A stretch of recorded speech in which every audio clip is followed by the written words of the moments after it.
Ladies and gentlemen, good morning and welcome back to our channel once again. The Catholic Church, in a shocking move, rejected William Ruto's donation to the church which he made over the weekend. In this video, I want us to do a critical analysis why the Catholic Church rejected President William Ruto's donation.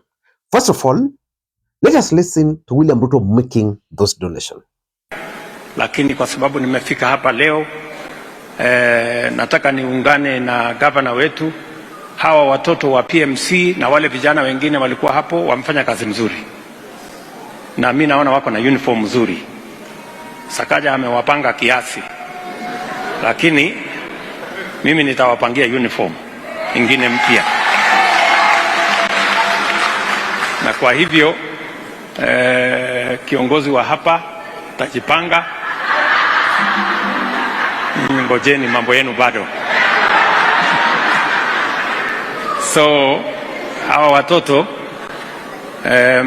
tawatafutia shilingi 1,300 saizi tununue, wanunulie uniform. Kuna mtu atapanga uniform ya hawa watoto, sio? Na nyinyi pia ni wanunulie uniform ingine mpya, ndio? Kabla sijatoka hapa, si ndio? Lakini kazi yenu ni kumwimbia Mungu, sio kuimbia binadamu. Kumwimbia nini? Mungu. Kumwimbia Mungu, sawa? Alafu nimeambiwa na huyu mtu chairman, naitwa Isanda, ameniambia mnajenga nyumba ya father hapa, si ndio? Na mimi ni mtu ya kujenga, najenga affordable housing, najenga ingine. Hiyo ni kazi yangu, hiyo ya kujenga mimi naelewa, sawa? So hiyo nyumba ya father pale wana Isanda, sawa? Utakuja kuniona Monday ama Tuesday, takutafutia shilingi 5 milioni.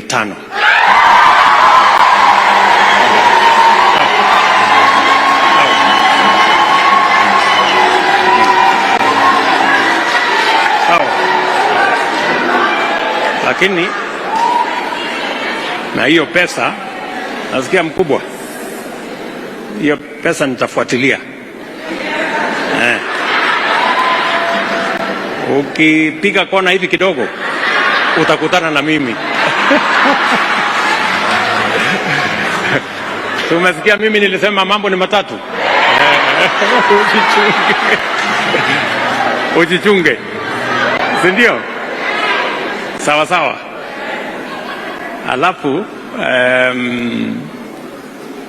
mambo yale mengine nitapanga. Kwa sababu niliambiwa pia munataka basi. Sasa hii mambo yote itawezekana siku moja, hata nyinyi kwa mpango yenu. Wacha niende, unajua mimi ni mkulima so saa hii tunavuna ngano, navuna namna hii. Nikirudi Januari nitarudi na basi yenu, nitawaletea basi. No. That's William Ruto making the donation. As a matter of fact, last week was a very difficult week for William Ruto, politically speaking, because the Catholic Church issued a scathing attacks on his government. As a matter of fact, most Kenyans interpreted the donation by William Ruto as part of his strategy to try to bribe the Catholic Church after their scathing attacks on his government. The massive greed we are witnessing is shocking and heartbreaking. The violation of human rights and freedom of speech.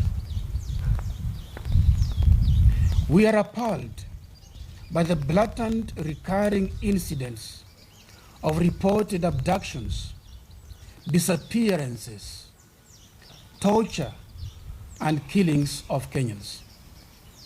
We also decry the increasing murder of women This has caused great consternation, anger, and disgust.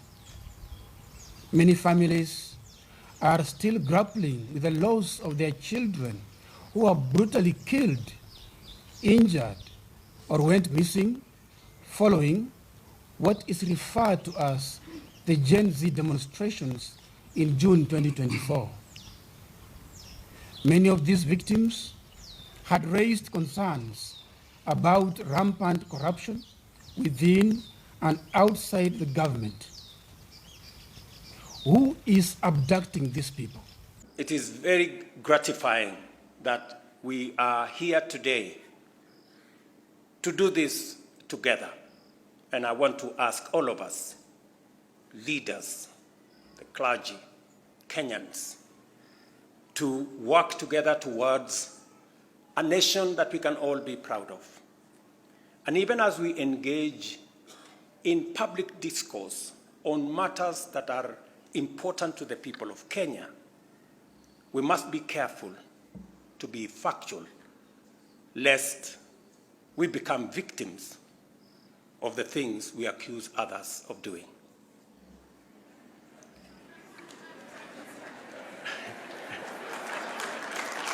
I know you know what I mean. The voice of the church is the voice of God. When our spiritual fathers speak, they don't just speak in vain. I don't think over 30 bishops can meet and do a statement from nowhere. Kama kuna viongozi wanafanya public participation every day, ni viongozi ya kidini. Kwa sababu wako na waumini every day, every weekend. And if there are people who know what the ground is saying, is our church leaders. Kwa hivyo, tukisikia viongozi wetu wamesema kitu, tuwasikize na tuwaheshimu.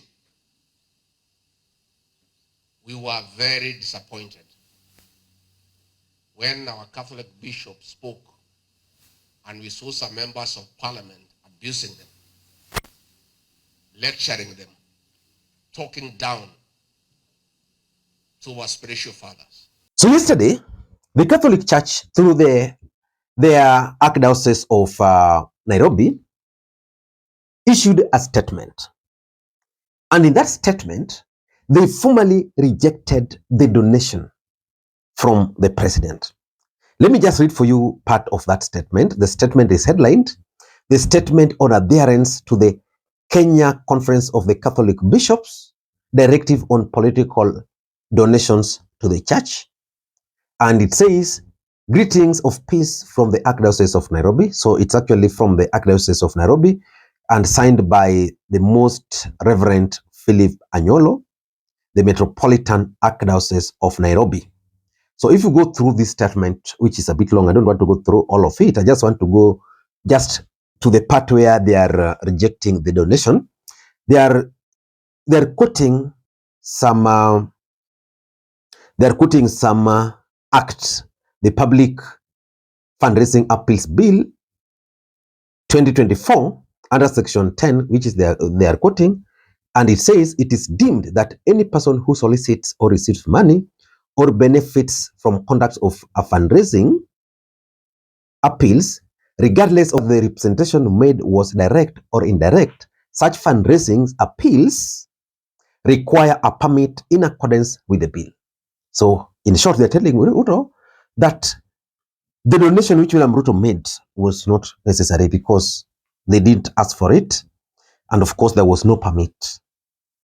And the statement proceeds here. Consequently, the donations made to the Soweto Catholic Church on Sunday, 17th November 2024, are in violation of these directives and the law. This includes Governor of Nairobi donation of 200,000 to the parish choir and the parish missionary council, the president's donation of 600,000 to the choir and PMC, and 2 million for the construction of the father's house. These funds will be refunded to the respective donors. Furthermore, they promised additional 3 million for the construction of the father's house, as well as donation of a parish bus by the president are hereby declined. Politicians are most welcome to attend church for spiritual nourishment, but they are encouraged to do so as ordinary Christians without leveraging their positions for political gains. Yours in Christ service, Most Reverend Anyolo. So in short, the Catholic Church have politely rejected the donation by William Ruto. So in this video, I want us to do a critical analysis why the Catholic Church rejected that donation. But before you do that, for those who are watching this channel for the first time, please take a second or two, click the subscribe button so that next time we produce a video like this, YouTube will automatically notify you. And to the subscribers, I want to continue thanking you guys for your continued support, because without that support, this channel cannot be where it is. Ladies and gentlemen, without further ado, allow me to dive in. But again, before I dive in, allow me to take this opportunity to also introduce you guys to LemFi. LemFi is a mobile money app for users in the UK, Canada, and the United States of America to send money back to Kenya. They offer the best exchange rates, and the money will be delivered instantly into your Mpesa account, Airtel Money account, and of course, if you want, directly into your bank account. You can use the link in the pinned comment to download the app. Ladies and gentlemen, let us dive in. Why do you think the Catholic Church rejected that donation from the president? I was talking to a friend of mine and he told me that, Lee, mimi ni mtu wa roho Fwenya, and I'm 100% sure if roho Fwenya had been given that 2 million Kenyan shillings, the 200,000 for the choir, another 600,000 for the choir uniform, a promise of a house, the bishop would have celebrated. But the Catholic Church are rejecting this. Why are they rejecting this? Number one, in my view, the Catholic Church, for those who might not know, are probably one of the richest churches in Kenya. And they were viewing William Ruto's donation as an attempt to bribe the church. William Ruto campaigned in the last election on the account of being part of the church.